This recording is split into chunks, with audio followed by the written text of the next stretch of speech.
নমস্কার বন্ধুরা, ভিডিওটি শেষ পর্যন্ত দেখার জন্য অনুরোধ রইল। এখানে আমি একটা শীতের সবজি বানিয়ে দেখাবো। বিভিন্ন রকমের সবজি আমি আগে থেকে কেটে রেখেছি। শীতে এখন বিভিন্ন রকমের সবজি পাওয়া যায়, সেগুলো খেতেও ভালো লাগে, কিন্তু এই ধরনের সবজি রান্না করতে প্রচুর সময় লেগে যায়। আর আমাদের এখন সবারই প্রায় সময়ের অনেক অভাব। তার জন্য আমি খুব শর্টকাটে এই সবজিটা বানানোর জন্য প্রেসার কুকার ব্যবহার করছি। প্রেসার কুকারে সমস্ত সবজিগুলো আগে থেকে ধুয়ে রেখেছি, তারপরে প্রেসার কুকারে দিয়ে সামান্য লবণ দিয়ে দিলাম আর খুব সামান্য পরিমাণে জল দেব। তারপরে আমি একটা সিটি বাজিয়ে নামিয়ে নেব। বেশি সিটি বাজাবো না, কারণ তাহলে গলে যাবে সবজিগুলো আর টেস্টটাও নষ্ট হয়ে যাবে। দেখতেই পাচ্ছেন কেমন হালকা হালকা সেদ্ধ হয়েছে, আবার শক্ত গোটা গোটাও সবজিগুলো হয়ে আছে। এবার আমি সবজিগুলো একটা পাত্রের মধ্যে ঢেলে নিয়েছি, আর যে জলটা বার হয়েছে সেই জলটাও আমি ফেলবো না, কারণ জলের মধ্যে সবজির যত গুণটা থেকে গেছে। এবার কড়াইয়ে সর্ষের তেল নিয়ে নিলাম। অবশ্যই আমি সর্ষের তেল ব্যবহার করব। তারপরে ফোড়ন দিয়েছি, সর্ষে ফোড়ন দিয়েছি আর কিছু পাঁচফোড়ন দিয়ে দিয়েছি আর কিছু কলাইয়ের ডাল দিলাম। যেহেতু এটা নিরামিষ করে রান্না করব, তাই কলাইয়ের ডাল ফোড়ন দিলাম। আপনারা যদি পেঁয়াজের কলি বা পেঁয়াজ দিতে চান দিতে পারেন, তাতে আরও বেশি টেস্ট হয়। যেহেতু আমি নিরামিষ করে রান্না করছি, তাই আমি কলাইয়ের ডাল ফোড়ন দিয়ে এটা রান্না করছি। এবার সবজিগুলো, ভাপ দেওয়া সবজিগুলো আমি কড়াইয়ে দিয়ে কষতে থাকবো।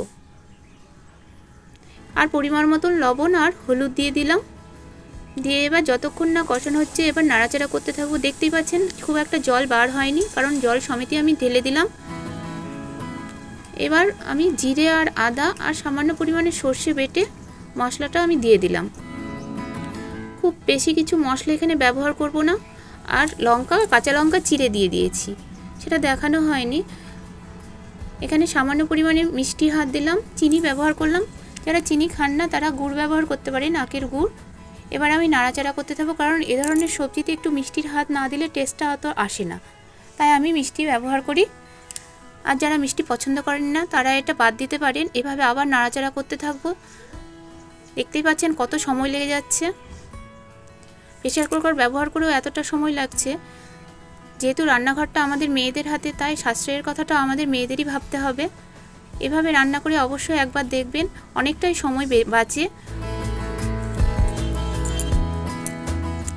তবে টেস্ট একই থেকে যায়, টেস্ট যে কমে যাবে প্রেসার কুকার ব্যবহার করে তা নয়। আমি অনেক রান্নায় আমি প্রেসার কুকার ব্যবহার করি। প্রেসার কুকার ব্যবহার করলে সময় অনেকটাই বাঁচে।